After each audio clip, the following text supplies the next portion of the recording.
सुबह की पहली चाय हो या फिर दिन भर की थकान मिटाने वाली शाम की चाय, हम में से ज्यादातर लोगों के लिए ये सिर्फ एक ड्रिंक नहीं है ना? ये तो एक रूटीन है, एक आदत, सच कहूं तो एक एहसास है। सोचिए जरा, ये हमारी जिंदगी का कितना बड़ा हिस्सा है। दोस्तों के साथ गपशप हो या बस एक छोटा सा ब्रेक, चाय हमेशा साथ होती है। ये आराम देती है, एक नई सी एनर्जी देती है। सच में एक छोटे से कप में न जाने कितनी बातें छिपी होती हैं। पर एक मिनट, क्या कभी ये ख्याल आया है कि जिस चाय को हम इतने चाव से पीते हैं, क्या उसे पीने का हमारा तरीका सही है भी या नहीं? कहीं ऐसा तो नहीं कि हमारी ये प्यारी आदत अनजाने में हमारी सेहत पर कोई असर डाल रही हो? तो चलिए आज इसी बात को थोड़ा और समझते हैं। हम बात करेंगे 5 बहुत ही सिंपल रूल्स की, ऐसे नियम जो हमारी इस चाय की आदत को और भी हेल्दी और मजेदार बना सकते हैं। तो नियम नंबर 1, और ये एक ऐसी चीज है जो शायद हम में से ज्यादातर लोग करते हैं। सुबह उठते ही सबसे पहले चाय का कप ढूंढना, जिसे कहते हैं बेड टी। सुनने में तो बड़ा अच्छा लगता है, पर असल में ये आदत उतनी अच्छी नहीं है। जानते हैं क्यों? क्योंकि खाली पेट चाय पीने से पेट में एसिडिटी बढ़ सकती है, फिर दिन भर जलन और डाइजेशन की प्रॉब्लम। ये दिन की अच्छी शुरुआत तो बिल्कुल नहीं हुई, है ना? तो फिर करें क्या? अरे इसका सल्यूशन बहुत ही आसान है। बस अपनी सुबह की शुरुआत एक ग्लास पानी से कीजिए। इससे आपका पेट भी साफ होगा और चाय का जो एसिडिक असर है वो भी कम हो जाएगा। सिंपल। चलिए अब आते हैं रूल नंबर 2 पर, और ये जुड़ा है चाय के कड़कपन से। कड़क चाय पीने का मजा ही कुछ और है, हम सब जानते हैं। लेकिन जरूरत से ज्यादा कड़क चाय हमारे सिस्टम को एकदम से हिला देती है।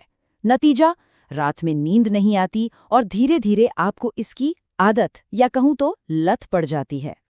तो कोशिश कीजिए कि चाय थोड़ी हल्की पिएं, खास तौर पर दिन ढलने के बाद, ताकि रात को एक अच्छी और सुकून भरी नींद आ सके। ठीक है, अब है रूल नंबर 3। ये इस बारे में है कि चाय का परफेक्ट पार्टनर कौन है। अक्सर हम बस चाय का कप उठाते हैं और पी लेते हैं, पर चाय के साथ कुछ हल्का फुल्का खाने से आप गैस और एसिडिटी जैसी प्रॉब्लम से बच सकते हैं। ये एक तरह से हमारे पेट के लिए एक शील्ड का काम करता है। तो अगली बार जब चाय पीने का मन करे तो साथ में 1-2 बिस्किट या कोई भी छोटा मोटा हेल्दी स्नैक जरूर रख लें, बहुत फर्क पड़ेगा। अब आता है चौथा और बहुत जरूरी नियम, क्वांटिटी।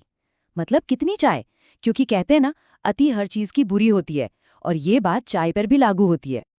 तो सवाल ये उठता है कि आखिर एक दिन में कितने कप चाय पीना ठीक है? क्या कोई लिमिट है? तो इसका जवाब है 2 से 3 कप। जी हाँ, एक दिन में 2 से 3 कप चाय काफी है। इससे ज्यादा पीने का मतलब है बहुत ज्यादा कैफीन, जो आगे चलकर दूसरी हेल्थ प्रॉब्लम्स खड़ी कर सकता है। और अब हमारा आखिरी यानी 5वां नियम, और ये शायद सबसे जरूरी है। ये है चाय पीने के सही समय के बारे में, खास तौर पर खाने के बाद। खाना खत्म हुआ नहीं कि चाय का कप हाजिर। बहुत लोगों की आदत होती है ये, और ये आरामदायक भी लगता है, पर इसका एक ऐसा साइड इफेक्ट है जिसके बारे में ज्यादातर लोगों को पता ही नहीं होता। होता यह है कि खाने के तुरंत बाद चाय पीने से हमारा शरीर खाने में मौजूद आयरन को ठीक से एब्जॉर्ब नहीं कर पाता, मतलब सोख नहीं पाता, और लंबे समय में इससे शरीर में आयरन की कमी हो सकती है। तो चलिए एक बार फटाफट से इन 5 रूल्स को रिवाइज कर लेते हैं। नंबर 1, खाली पेट कभी नहीं। 2, ज्यादा कड़क चाय को कहें ना। 3, चाय के साथ कोई हल्का स्नैक जरूर लें। 4, दिन में 2 से 3 कप से ज्यादा नहीं। और 5, खाने के कम से कम 1 घंटे बाद ही चाय पिएं। तो ये थे चाय पीने के कुछ आसान से नियम। अब जब ये पता चल गया है तो जरा सोचिए, ऐसी और कौन सी छोटी छोटी आदतें हैं हमारी जिंदगी में जिन्हें थोड़ा सा बदल कर हम अपनी सेहत को और भी बेहतर बना सकते हैं।